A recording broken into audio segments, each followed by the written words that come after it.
দেশের বিভিন্ন জায়গার আরো কিছু খবর নিয়ে রয়েছে একটি ডেস্ক রিপোর্ট।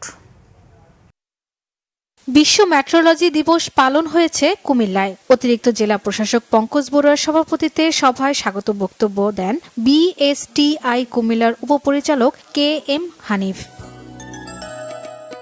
ব্রাহ্মণবাড়িয়ার কসবা উপজেলা পরিষদের নির্বাচনে আচরণবিধি লঙ্ঘন ও প্রতিপক্ষের লোকজনকে ভয়ভীতি দেখানোর অভিযোগ করেছেন প্রার্থী রাশেদুল কায়সার জীবন। দুপুরে কসবা রেল স্টেশনের এলাকায় তার নিজ বাসভবনে সংবাদ সম্মেলনে এ অভিযোগ করেন তিনি।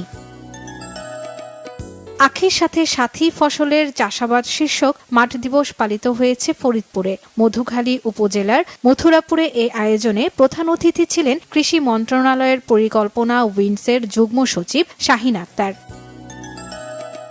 খাগড়াছড়ির মানিকছড়িতে অসহায়দের মাঝে মানবিক সহায়তা দিয়েছে সেনাবাহিনীরা। মানিকছড়ির রানী নিহার দেবী সরকারি উচ্চ বিদ্যালয় মাঠে বিনামূল্যে চিকিৎসা সেবা, ঢেউটিন ও দুস্থ পরিবারের মাঝে সেলাই মেশিন বিতরণ করেছেন Guimara region commander brigadier general Raisul ইসলাম।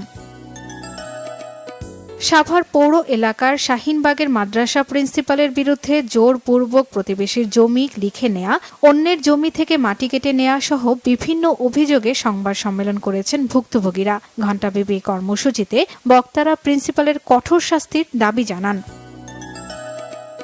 সংসদ সদস্যের এপিএস পরিচয় প্রতারণার অভিযোগে বগুড়ার গাবতলী থেকে প্রতারক আবু হুরায়রা খালিদকে গ্রেফতার করেছে পুলিশ।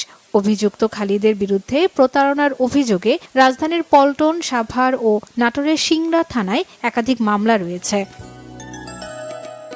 আশুলিয়ার ড্যাফোডিল ইন্টারন্যাশনাল ইউনিভার্সিটির সফটওয়্যার ইঞ্জিনিয়ার বিভাগে স্কোপার্স ইন্ডে গবেষণা প্রকাশনায় বেসরকারি বিশ্ববিদ্যালয়ের প্রথম এবং পাবলিক ও প্রাইভেট বিশ্ববিদ্যালয়ের মধ্যে দ্বিতীয় স্থান অর্জন করায় রিসার্চ অ্যাওয়ার্ডের আয়োজন করা হয়েছে।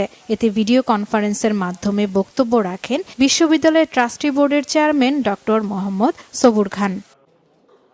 Bangla Vision news desk.